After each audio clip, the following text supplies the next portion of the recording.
title is Studies on the Structure and Catalytic Activity of amorphous nickel tungsten phosphorus alloy. Presented by Jun Yang, I am Chen, and Jun Yang, Fudan University. Speaker is, sorry, your name, please. Thank you. Thank you, Mr. Chairman. Dr. Yang, please. Thank you. I'm very glad to be here to attend. Can you hear me? I'm very glad to be here to attend this conference. Today, I'd like to talk to you some of our recent research work in the field of amorphous alloy as catalysts. The title of the present paper is Studies on the Structure and Catalytic Activity of Amorphous Nickel Tungsten Phosphorus Alloys. This work was performed by Professor Jin Deng and Dr. Haiying Chen and myself. In recent 15 years, the amorphous metal alloys have gained interest as novel catalytic active materials because these materials have some unique structure and chemical properties. Here I show you three most attractive properties of catalytic applications. The first is special surface structure. The amorphous metal alloys should be devoid of any long-range ordering of constituents, and there should be exhibit a higher density of lower coordination sites. It will be known the lower coordination sites, such as terraces and steps, often play an important role in catalysis research. The second special property is the flexibility in chemical composition.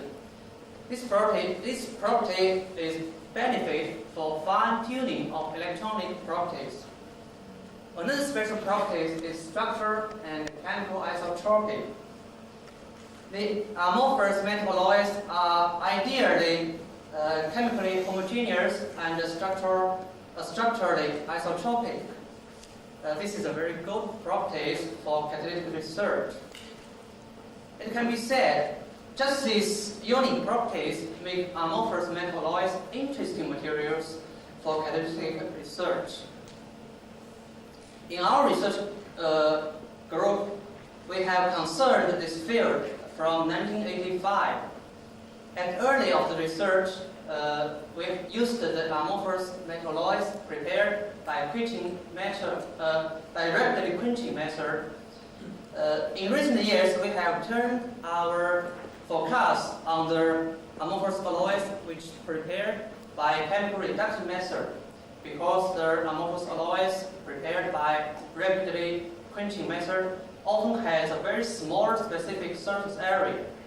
While using the chemical reduction method, we can often obtain some supported metal amorphous metal alloys and ultra-fine amorphous metal alloys powders. These materials often have a large specific surface area. Here I'd like to show you some results we obtained using the amorphous nickel tungsten phosphorus alloys as catalysts. Here the schematic illustration shows the preparation procedures.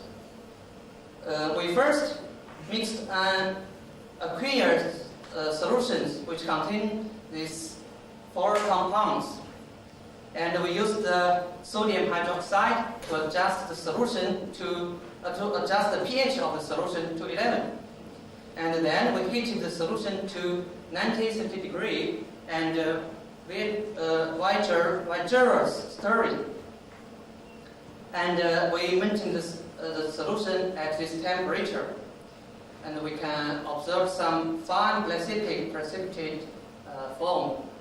We used the distilled water and the ethanol to wash the precipitate thoroughly and soak them in ethanol to avoid the oxidation of the powders. The structure of as prepared samples are amorphous which was confirmed by XRD and exact experiments. A few minutes later, I will show you the spectrum. The next slide, I'd like to show you the results of catalytic activity. We used this reaction, the hydrogenation of cyclopentadiene to cyclopentane, as a proper reaction to study the catalytic activity of the samples. Here is the reaction conditions. The temperature is 298 Kelvin, and the pressure of the hydrogen is 1 atmosphere. Here's figure shows the volume of hydrogen uptakes as a function of reaction time. This broken line shows the amount of hydrogen equimole with the cyclopentadiene, and below this line, it takes these reactions.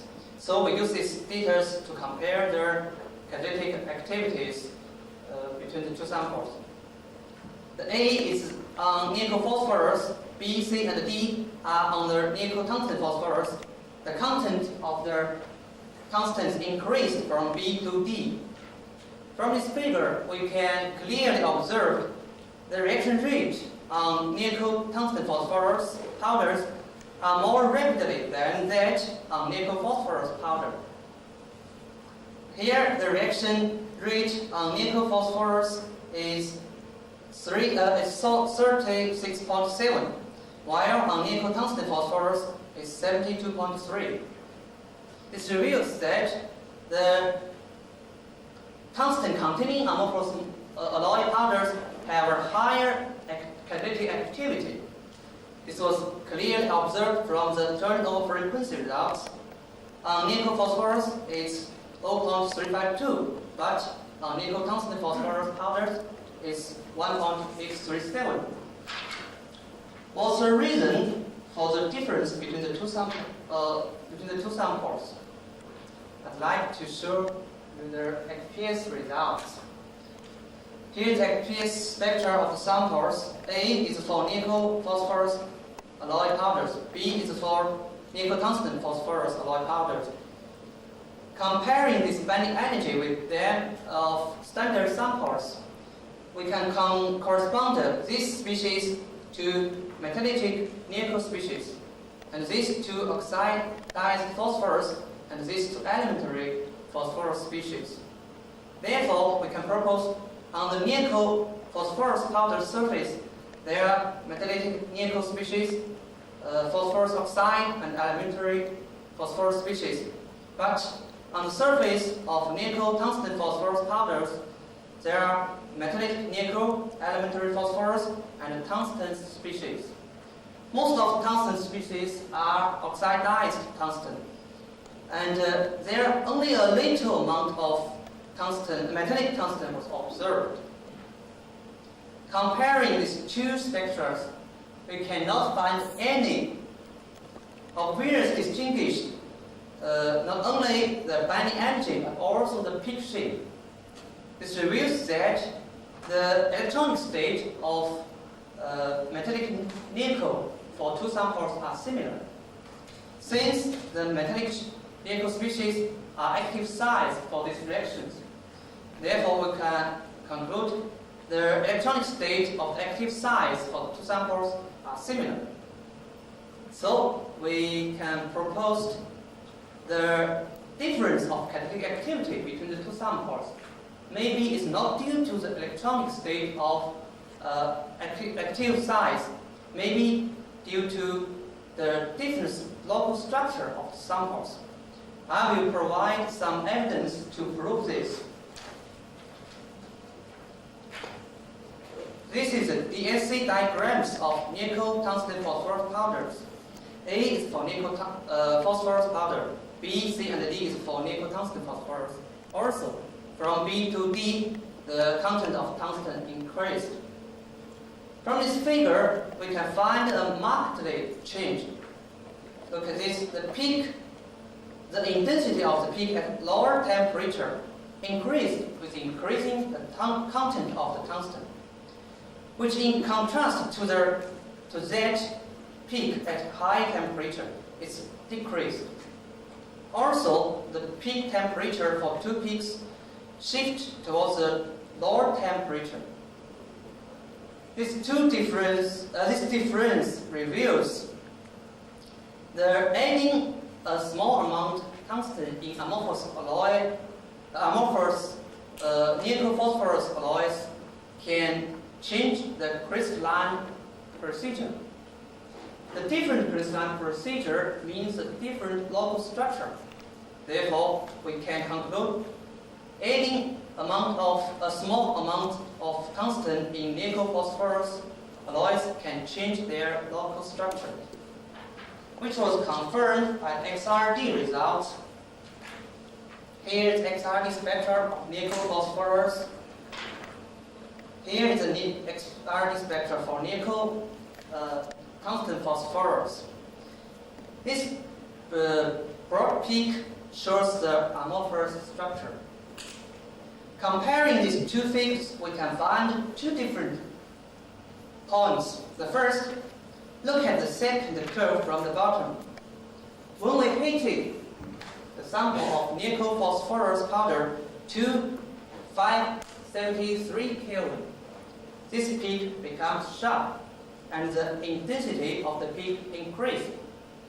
While we can also find a short peak appear.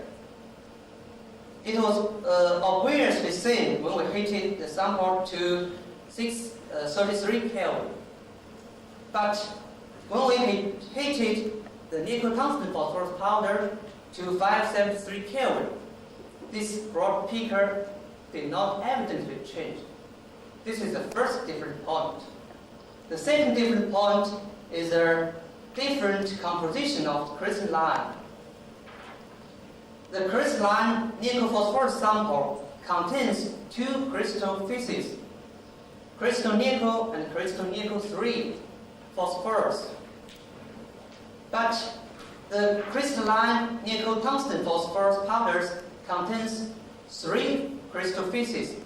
Besides nickel and nickel 3 phosphorus, we can also find crystal nickel 12 phosphorus 5. These two different points suggest the local structure of the amorphous alloys is different between the two samples. We have enough evidence to support our inference. This is a reduced distribution function curves of amorphous nickel tungsten phosphorus alloy powders we obtained from their exact experiments. Also, A for nickel phosphorus powder, B and C for nickel tungsten phosphorus powder. Only the first near neighbor peak was observed, which indicates the structure of as prepared samples are amorphous. Looking carefully at these figures, we can find the amplitude of the peak and the volume of R gradually decreased in the sequence A, B, and C. The decrease of amplitude indicates the increase in disorder.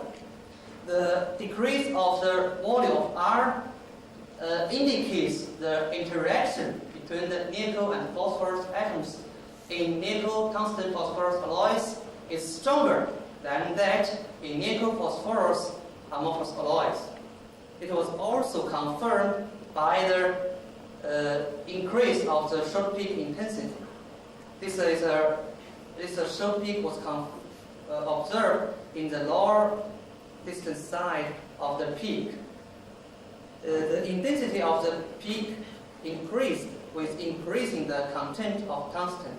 This also indicates the interaction between the nickel and phosphorus atoms